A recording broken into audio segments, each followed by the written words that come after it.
guys, Constance here from Cosmopolitan Cornbread. Now today I'm going to talk about something a little bit different, not something I usually talk about here on Cosmopolitan Cornbread.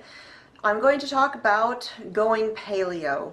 Now many of you know that back around early March or so I decided to make some lifestyle changes that I wanted to get healthier. Now paleo is short for Paleolithic.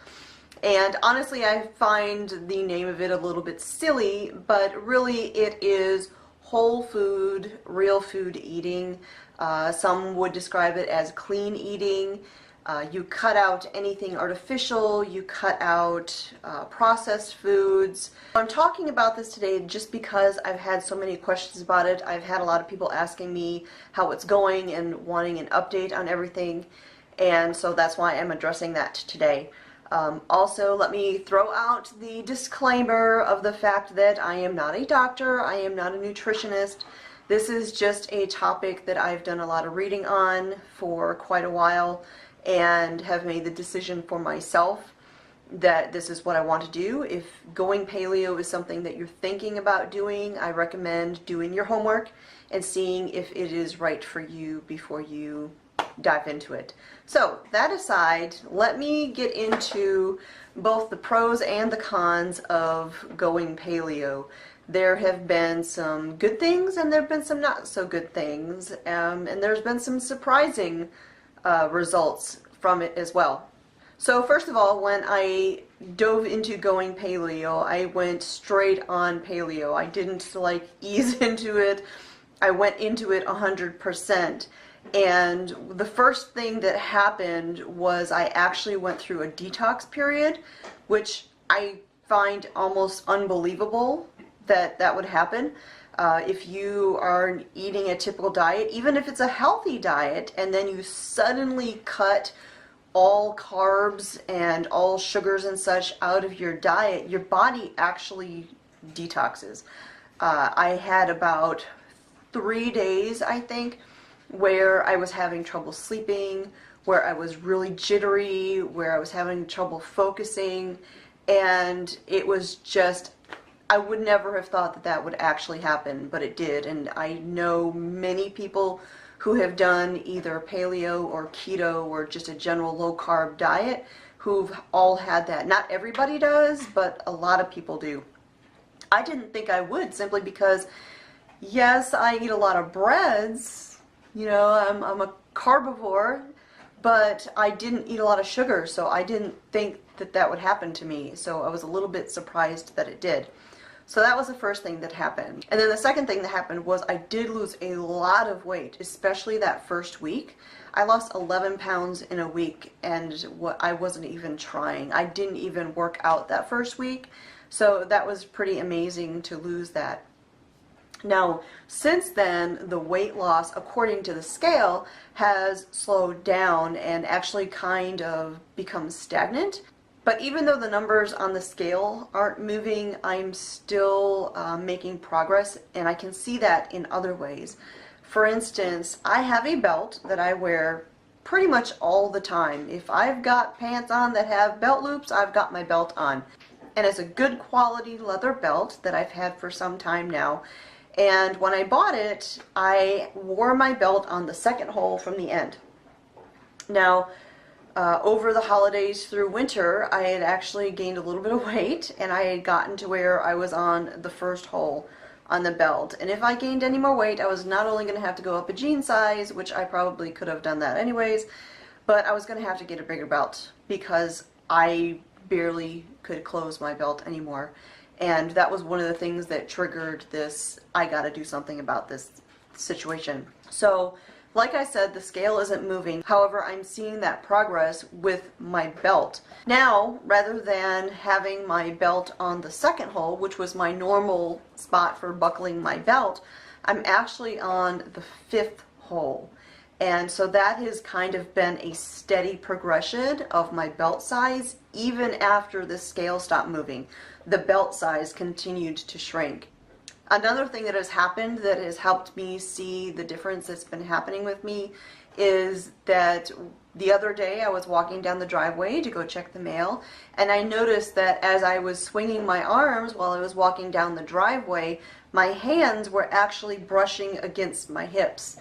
I can't tell you the last time my hands brushed against my hips when I walked, because normally my arms would naturally be out a little bit further because, well, first of all, I'm built pretty solid and I've got kind of broad shoulders. I've always had to wear large shirts because of my shoulders and such. You know, I used to be very athletic. I was a weight trainer and all that stuff, so I have a little bit of bulk, but I'd gotten a little bit thicker and my arms didn't hang down naturally by my sides anymore, and now I'm noticing that they do. So that's a second way I've been able to judge this, seeing the progress that's been happening. So now, besides the weight loss and the inches lost, there's actually been another positive thing about my going paleo, and this one I really did not expect. I never in a million years would have expected this. My allergies. Now, I grew up in the Midwest. In the Midwest, I never had allergies. Never had spring allergies, fall allergies, no allergies whatsoever. But then after moving to the South, down here in the South, I've got allergies. And when we lived in North Carolina, it was awful. I was miserable for 6 months out of the year. 3 months in the spring and 3 months in the fall. And I was on all sorts of different prescriptions. Then at one point I started eating healthier, got rid of a lot of the processed foods, started doing everything from scratch. I started learning about natural supplements, started using herbs, things like stinging nettle and echinacea, vitamin C. Now, it was a drastic difference, but I did still have allergies. Instead of 3 months of misery, I would have about 3 days where I just wanted to rip my sinuses out of my head. However, this year, this is the first spring that I have gone through where I've been paleo, and you know what? I had like no allergies this year. I had a couple times where I sneezed, but I've had no days where I was stuffed up and miserable. I mean, I probably didn't sneeze any more than any other time of year. And that to me was shocking. Now, I haven't taken any of my herbs. I haven't taken any of the things that I normally would take to help me through allergy season. So the only thing I can attribute that to, it's got to be the fact that I cut all the carbs and everything out of my diet. I mean, it was a very pleasant surprise. So there are a lot of positives. Like I said, there's the weight loss, there's the inches lost, there's the allergies. My energy is really good. I feel healthier. I really feel good. But there have been some challenges with going paleo. Like I mentioned earlier, the first thing was that whole detox period that was short though, and then once you got through that, everything started going much more smoothly. But there have been a few other things that were maybe unexpected. Now, what would happen with one person may not happen with another because everyone's body is different. Everyone reacts to things differently. Your body chemistry is different.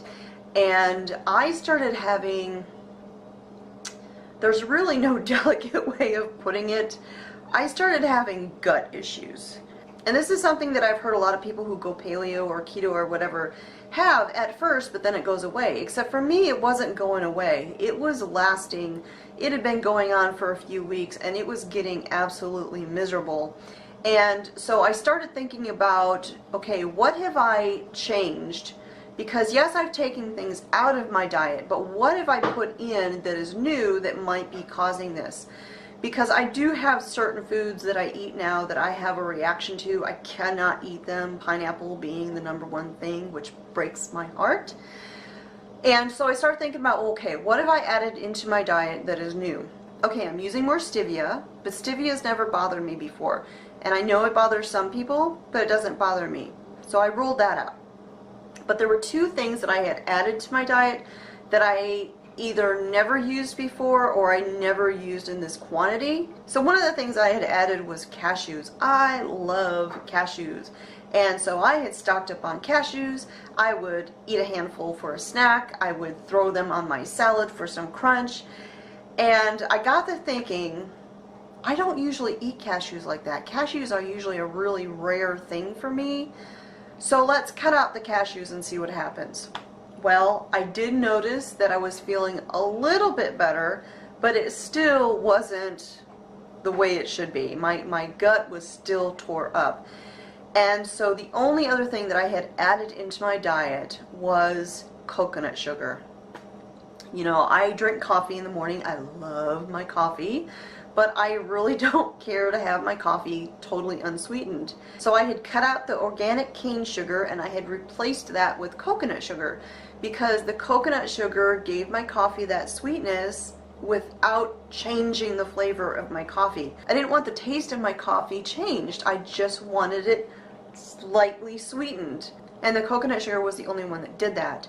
So since the coconut sugar was the only other thing that I had added into my diet that was new, I went ahead and left that out, cut that out, just like I did the cashews, and lo and behold, I immediately started feeling better. My gut was normal again, and I started feeling really good. And so that was kind of a negative thing, simply because I like my coffee a little bit sweetened in the morning, and I've not found any kind of sweetener, paleo-friendly, natural sweetener at all, that I can add into my coffee without altering the taste of my coffee. So for me personally, that has been a huge challenge because, like I said, I love my coffee, and it has been an adjustment to get used to not having any sort of sweetener at all in my coffee in the mornings.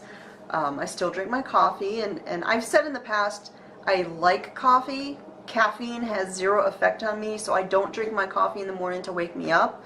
I wish it woke me up, but it doesn't. I just enjoy coffee. Then I think one of the other challenges is trying to have foods that are ready for me to eat. Breakfast was a major challenge because if you think about it, most breakfast foods are very carb heavy. Bagels, cereal, oatmeal, things like that. They're all grains. And so when you cut those out, what do you eat for breakfast? Honestly, I don't want to have to cook breakfast every single morning. I just don't. And so the way I worked around that was I started doing breakfast bowls. A couple times a week I will sit there and I'll make this big batch of eggs with either sausage or bacon and peppers and onions. And then what I'll do is I'll freeze them in containers into individual portions, and then when I get up in the morning I can just pop it out into a bowl, warm it up, and breakfast is ready so that I can make sure I start my day with a breakfast and not have to cook every single morning. I've even eaten those for lunch a few times here and there. Usually what I'll have for lunch are leftovers from the night before when I make dinner. I try to make extra portions. I've always tried to make extra portions because Mr. Smith usually takes leftovers for lunch the next day at work, and so now I'm trying to make sure that there's enough for me as well so that I can have a good low carb, paleo, healthy lunch as well. So that is kind of the pros and cons of my experience having gone paleo, the surprising things that I had to deal with or had the benefit of, and I just wanted to share that because I know I've had a lot of people asking about it. So that is it, you guys. If you have any questions, please feel free to leave them in the comments down below and I will address them. So that is it. That is a wrap up of the paleo conversation, and we will get back to our normal food, family, faith, and homesteading here on Cosmopolitan Cornbread. So thanks for watching, you guys, and I will talk to you all next time.